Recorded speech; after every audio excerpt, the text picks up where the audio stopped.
Bismillahirrahmanirrahim. Assalamualaikum warahmatullahi wabarakatuh. Perkenalkan, nama saya Anissa Asmalatifah, kelas 12 MIA 1 dari SMA Negeri 7 Konawe Selatan.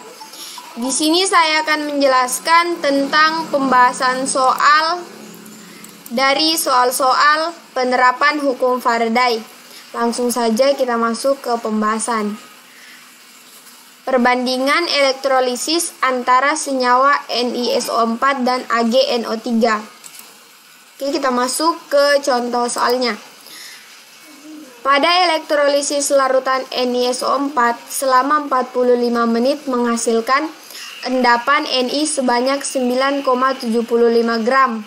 Berapa gram Ag yang dihasilkan jika arus dalam waktu yang sama dialirkan pada elektrolisis larutan AgNO3. Jadi di sini tuh kita disuruh membandingkan antara NiSO4 dan AgNO3. Di sini juga arusnya sudah sama, waktunya juga sama. Jadi kita tidak perlu pusing lagi.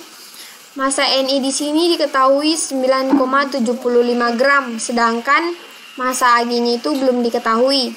Jadi pertama kita cari dulu massa Ag. Kita jawab. Pertama kita tentukan dulu reaksinya. NiSO4 menghasilkan SO4 2-. Ini tuh ion molekul.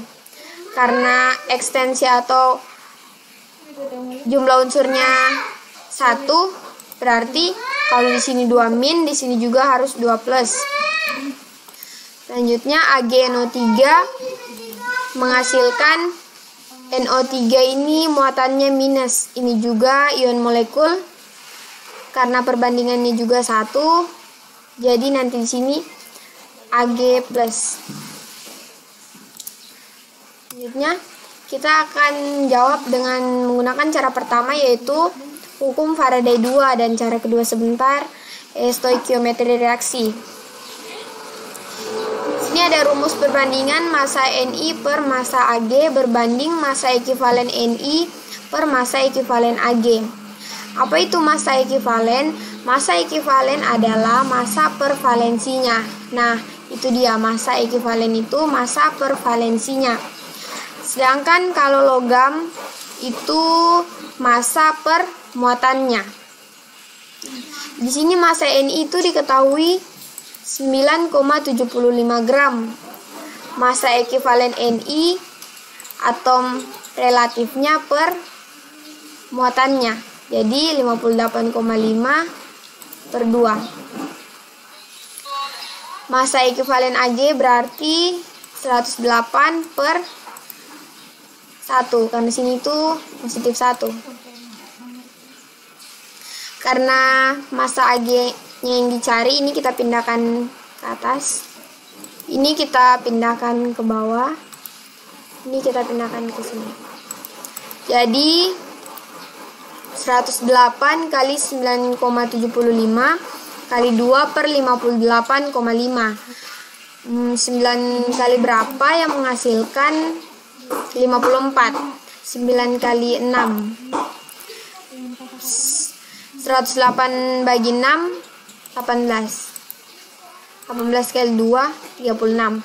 Jadi massa Ag-nya itu 36 gram.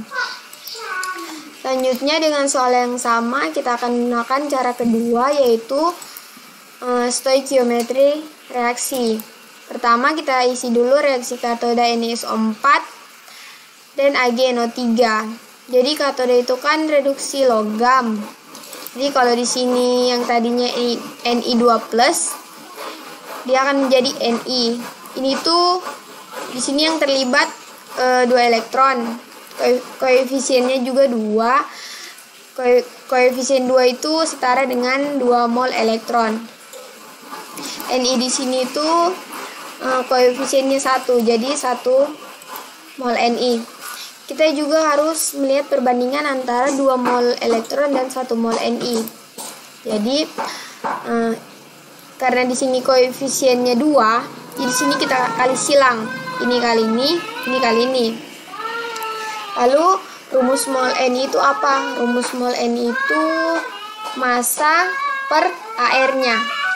Jadi 9,75/58,5. Selanjutnya reaksi katoda Ag+. Di sini tuh masing-masing yang terlibat 1, koefisiennya masing-masing 1. Jadi sini 1 mol elektron, di sini juga 1 mol Ag. Kita juga harus melihat perbandingan antara 1 mol elektron dan 1 mol Ag.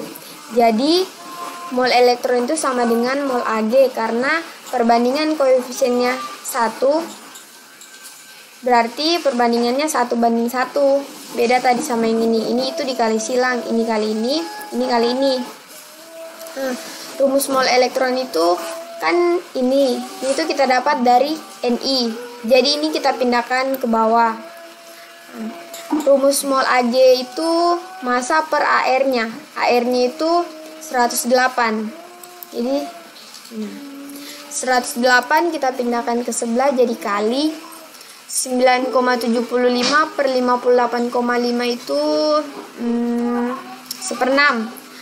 108 bagi 6 18 kali 2 36. Jadi hasilnya itu sama dengan cara yang pertama tadi. Oke, di sini ada latihan soal. Soalnya itu sama, tapi yang membedakan itu hanya CuSO4. Oke, sekian dari saya. Saya akhiri. Assalamualaikum warahmatullahi wabarakatuh.